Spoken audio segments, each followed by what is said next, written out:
I got the juice, Still got the juice, Jacina, love, and we're here with Sinatra. Hello, yes. Nice to be here, man. Yo, Long Island in the building. Yes, sir. A little bit of Queens, we could say too, right? Yeah. Let's talk about Long Island, and let's talk about coming from Long Island. Not to say that Long Island is not up on the music. Yeah, for sure. Right? But there's some type of feel that we don't usually hear. Yeah. Rappers from Long Island. So talk to me about that. And we were talking about that earlier, which is why I'm touching on it. Yeah. And I want to get into that, and then we'll start off with that.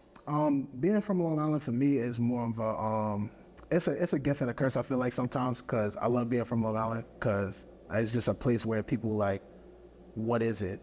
Why are people from there? Like, what do they have? Where's the talent? But I love being from there because we got a lot of talent in Long Island. It's a lot of rappers that do have talent in Long Island. We just get overlooked because of the 5 boroughs and how people look at New York as a whole. But I feel like Long Island should be included in that. Definitely. Because we have a lot of new talent, a lot of people that are talented that's in the industry or working in that field where it's like, give us our shine, bros, as well as y'all give the Bronx, Brooklyn, Queens, anywhere else. And to say, it might be more of a culture thing too. The fact that, you know what I'm saying, a lot of us are based in the hood. Yeah. You know, so I feel like that's a culture type of thing. The location, you know, like, and they look but at we in the hood, we're looking at it like, oh, you from the suburb, you chilling up there, you know what I'm saying? Like, yeah, exactly. That's how they look at it. But I feel like it's also a curse because we get overlooked. So I feel like I'm the underdog, you know what I mean? And I feel like I have to work 100 times harder just to get that little bit of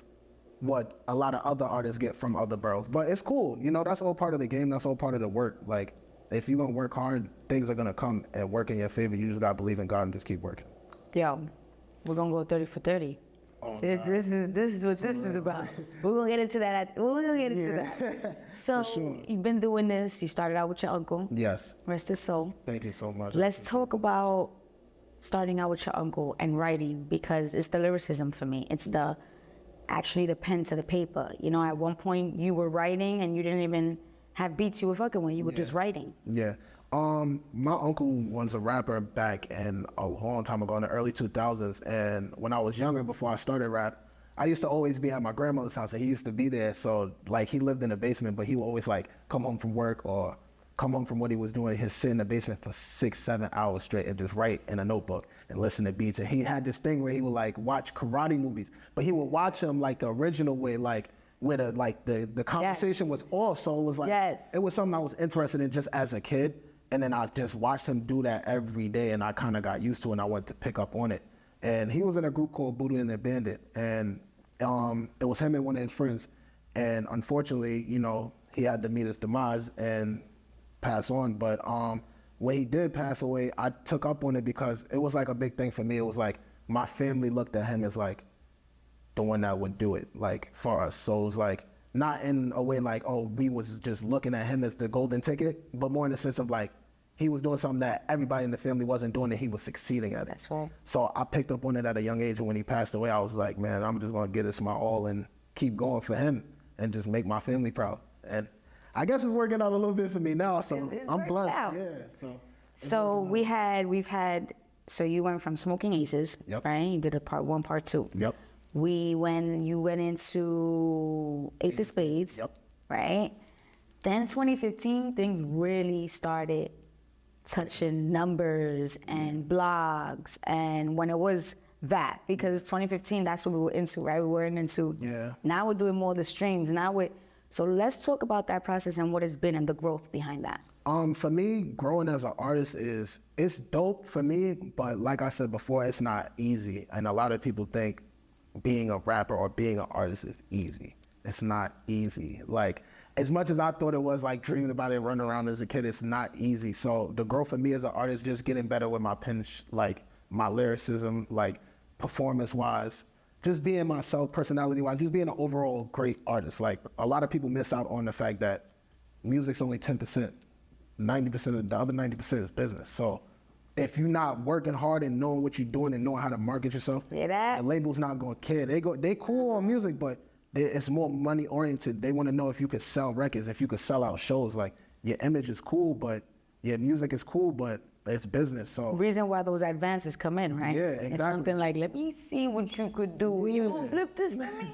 I'm gonna give you this on the arm. You gonna flip it? Exactly. The labels don't want to just throw out money to any artist, especially now with the game and people, you know, obviously, unfortunately, having to go to jail or unfortunately passing away where we're losing artists. It's hard for the labels to want to bank on us, especially when majority of the artists is hip hop artists and we come from the trenches or we come from the hood where it's like, it's poverty based. Like we working hard to get to a point where it's like, we working our whole lives to get one goal. And it's like, it vanished like that. So a lot of people don't understand like working hard to get to this point is just one step in that direction. Like it's so much more you got to do just to get to what we look at as our idols or people that we look up to that's like billionaires or super millionaires. Like, oh man, he gets to live comfortably. Like, how can I do that? Like, you got to work hard. Like, we don't see it, but it's kind of like we're blind to it because we don't see it like so much of the artists making music or going on tour. And then when we look back, we're like, dang, Drake went on 10 tours in the last 5 years, like, or he made 3 albums in the last 4 years. Like, we don't see it behind it because time moves fast. So, and a lot of people don't appreciate the time value that we get on this earth. And I think that's a big thing too with music. Like, you gotta appreciate your time here. You're not gonna have fun making music if you don't appreciate your own life. Like, if you don't believe in yourself and appreciate your own life, you're not gonna be able to do this. Rap is gonna eat you alive because there's so much that comes with it. Seriously. Okay, so let's talk about what's out. Right now, I just dropped a project recently, April 24th. It's entitled Until Next Time. It's on all streaming platforms right now, so make sure y'all go get that. Please, go get it. We passed 20K streams, man, on Spotify. Like, we doing very good. Make sure y'all go. Love to hear it. But I just wanted to drop a project. Like, I always drop projects on, like, DatPiff, live mixtapes, hot new hip-hop, like, old school stuff, bro. Like, I'm 28 now. I'll be 29 in November, so I'm getting older. So it's like, I'm looking at the time then and the time now. Like, everything is Spotify title, Apple Music, Amazon Music. That's right. All these things like Pandora. So it's like, you got to get with the new day and age, like TikTok. All these things are big now. So it's like, for me, I just try to execute on each one of those so that my fan base like it. Like, I try to touch base with everybody, like the older crowd, the younger crowd. Like, because at the end of the day, it's balance. Like, and if you got balance in this, you'll be all right because you can always attack each crowd and do something creative or outside of the box where it's like, people like that. You know what I mean? I love the way you think because this is a total, you really looking at being an artist as an entrepreneur. Yeah. Because that's what we are. We're selling ourselves in, I mean, the best way you could put it. Yeah. It's selling your craft. Yeah, And that's 100%. exactly how you're looking at it. So I've seen nothing but greatness coming this way. Thank you. Let's talk about 30 for 30, what you came through with today. What's up? What's up? That's one of the songs off my project that I just dropped. Like I said before, I wanted to make something, like the whole tape was more so like personal and more substance based for me. I wanted to make something because it was my last like mixtape, even though it's streaming platforms now, so things change. I wanted to make something like going into making my first album where it was like people want to like look into me like, man, who's this kid? Like, is he really good? the story? Like, what is he talking about? Like, yeah, I can make the fun turn up stuff, the R&B music, but I like to really like tune in with the personal stuff, even though it's not a thing for me to go to. Like, it's not my wake up, oh, I'm gonna write a song today, I'm gonna just write something personal today. Like, I'm more a fun guy, like an energetic guy. Okay. So when I did this project, I wanted to stay more personal. But 30 for 30 is one of those songs where it was like an energetic record where people got to see what I usually Definitely. do. So 30 for 30 for me was just one of those records I just needed on the project, and I was like, yo, let's have fun. Like, I didn't want to just get out of the element of having fun. And that's the thing with 30 for 30. I just wanted to know. Doing what you love and loving what you do is what it's about, right? Yeah, 100%. All right, when you hear the term still got the juice, what comes to mind? Motivation, focus, sticking to the script, man. Staying on your I path. like that. Sticking to the script. No distractions. Motivation, No distractions. focus. Nobody getting in your way, man. Keep pushing no matter what, man. There's going to be trials and tribulations you're going to go through on this. But when you look back at it, it's going to be worth it in the end. If you really want this. But like I said before, rap ain't for everybody. Everybody got to do something else. There's many of people that could be doctors. There's many people that could be firefighters or NASCAR drivers. Like, you never know. Like, people can be anything. NASCAR drivers, I like that one. You know what I mean? Like People that. can be anything, bro. But people choose rap or sports and things like that. So it's like, if you want it, you got to work hard because it's a million people trying the same thing. It's a million people trying the same exact goal. So if you want to stand out, you got to work hard. You got to work hard Yeah. with everybody.